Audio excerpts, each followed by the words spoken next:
Hey there, folks. Today we're gonna... Just a second. That's better.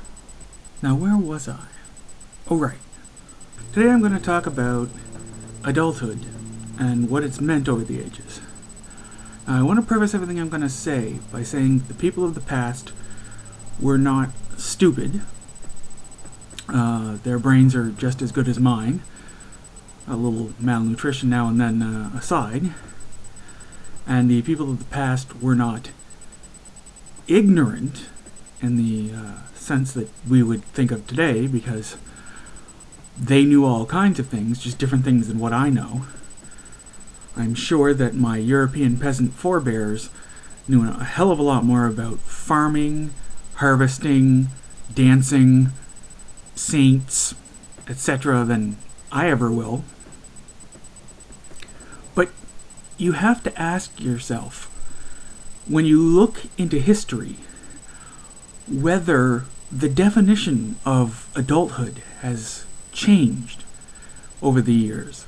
The key fact to remember here is that for most of history, puberty and adulthood were the same thing. Once you could do either half of making a baby, you were an adult. Period.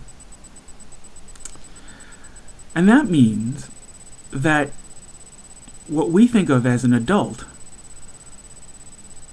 they didn't even get there. Sometimes they didn't even live that long, but if you're an adult at 13 instead of an adult at, say, 19, then you're taking on adult responsibilities and adult privileges at an age where I can't help but conclude you were a lot less emotionally mature than what we do today. Now, maybe that was fine. I mean, if that's how it's always been, then that's how society works, right? There was always the benefit of seniority. I mean, sure, you might be an adult at 13 or 14, but your voice is not going to have as much weight as the elders who've made it to the lofty age of 30. But still, I have to wonder, back in the day, before the Industrial Revolution, what exactly was a grown-up? What level of emotional maturity was required? I think that theoretically, possibly, this could be a major key to open a lot of doors of understanding of how people in the past behaved. That apart from the known things, the things that any thoughtful person can figure out, like that there wasn't enough hard knowledge about the world to constitute a real knowledge base, and society had not evolved to the point where the society they received was as sophisticated as the one that we received growing up. There might be a minor but important factor, a last 10% of the equation, that is explained by the fact that essentially the ancient world was ruled by younger people. I mean, think about it, right? Imagine a world run by teenagers. You're going to get essentially gangs and gang warfare, but on a bigger scale. And a lot of ancient history kind of seems like that. No one really questioned the whole imperialist thing for hundreds or thousands of years. When I talk about survival of the fittest, it was survival of the fittest nation, the one that can take other people's stuff and keep their own stuff at the same time, hence empire.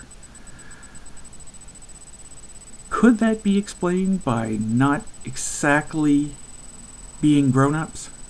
Essentially, then, my question to you, my viewers, is do you think that the people of the past were in some sense not grown-ups? That because of various factors, they would not pass the test of adulthood if we were to somehow snatch even a fairly intelligent person from back then and give them some kind of actual objective test, they would not have adult emotional patterns the way we think of them.